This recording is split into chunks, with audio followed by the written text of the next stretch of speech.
উপদেশে পড়াশোনাতে শুরু না করলো কেন বাহিনী প্রোগ্রাম নিয়ে নিচ্ছেন না? এবং আমাদেরকে আমরা আলটিমেটাম দিলাম আজকের ভিতরে আমাদেরকে ইউনিফর্ম ফেরত দিতে হবে, বিনা শর্তে নাগরিকদের ফেরত দিতে হবে এবং প্রত্যেকটা সেনাবাহিনীর সৈনিক এবং নৌবাহিনীর নাবিক বিমান বাহিনীর সৈনিকদের বাড়ি থেকে তাকে হয়রানি কোনো কর্মকাণ্ড না করে সেনাবাহিনী আমার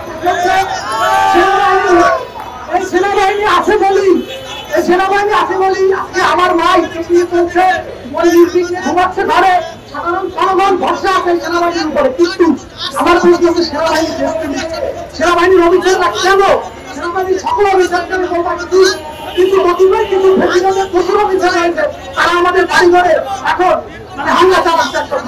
এটা কেন করা হচ্ছে? আমাদের বাড়িঘরে হামলা চালানো আপনারা বন্ধ করুন, আমাদেরকে বিনা অপরাধে ধরা বন্ধ করুন।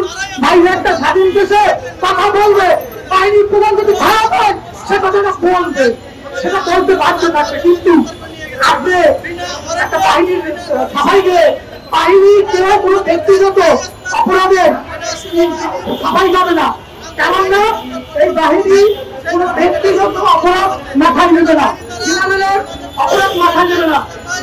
আমার কথা হচ্ছে আমাদেরকে মেনে নেওয়া হোক, আমাদেরকে চাকরিতে প্রদান করা হোক, যেহেতু প্রধান উপদেষ্টা বলতে মেনে নিতে আপনার কোনো ক্ষতি মেনে নেবে, আপনারা আমাদেরকে দেবেন, আমাদের মেনে নেওয়া হোক। আচ্ছা, আপনি যখন চাকরিচ্যুত হয়েছেন তখন কোথায় কর্মরত ছিলেন, আপনার পদে কি ছিলেন এটা বলেন। আমি একজন সৈনিক, আমি সৈনিক মোহাম্মদ আবদুজ্জামান, আমি সিলেট সেনানিবাসে কর্মরত ছিলাম। 2020 সালে নভেম্বর মাসে আমাকে চাকরিচ্যুত করা হয়েছে।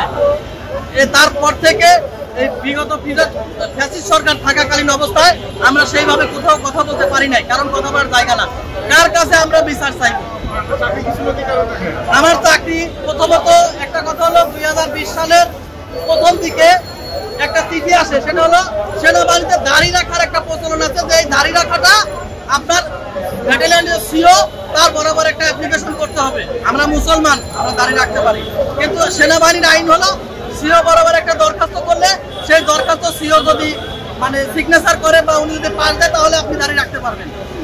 তা আমার এই রোল কলে এটা পড়ে শোনা হয়েছিল যে আগে যেগুলো দরখাস্ত দেওয়া হইতেছে এই দরখাস্ত এখন টোটালি দেওয়াই যাবে না, দরখাস্ত আর দিতে পারবেন না, এটা সেন্ট্রাল রুল করে পড়ে শোনা হয়েছে। তখন সেখানে কথা হয়েছিল, আমার একটু কণ্ঠবর, আমি বলছিলাম যে এটা জালিমের দেশে বসবাস করছে, আমরা মুসলমান, কিন্তু আমাদের দেশে এটা কি ওই কথাটা নোটেড।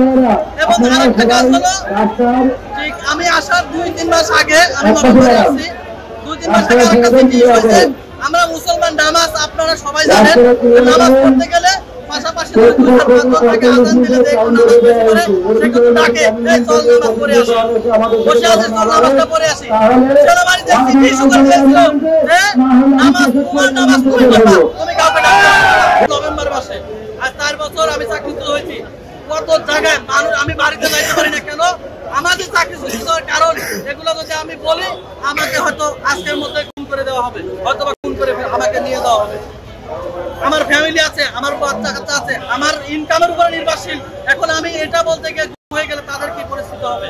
এখন আমরা বলতেছি দীর্ঘ 9 মাস ধরে আমরা দেখবেন রাজপথে আমরা কয়েকবার আমরা আন্দোলন করেছি। আমরা প্রধান উপদেষ্টা থেকে শুরু করে এমন কোনো মন্ত্রণালয় নাই যেখানে আমরা স্মারকলিপি দেই নাই, যেখানে আমরা দরখাস্ত দেই নাই।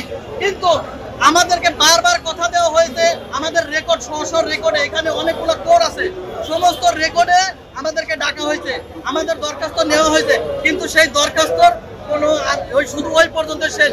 আজকে একটা কথা আপনাদেরকে বলি, আমরা 18 তারিখে প্রোগ্রাম দিছি, প্রোগ্রাম দেওয়ার পরে ওনারা আমাদের সকল রেকর্ড থেকে আমাদেরকে ফোন করাচ্ছে। কেন ফোন করাচ্ছে? যে আপনাদের সাথে আমাদের স্যাররা কথা বলবে, আপনাদের সাথে আমাদের কাগজের সিগনেচার আছে, এই বলে আমাদেরকে রেকর্ডে ডাকছে।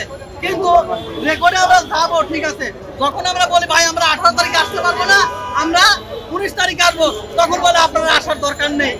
তাহলে এখানে কি বলছেন আপনি? 18 তারিখের এই প্রোগ্রামটাকে বানচাল করার জন্য তারা এইভাবে প্ল্যানিং করে এবং আমাদের স্ব ইউনিট থেকে তারাও আমাদেরকে ফোন করে।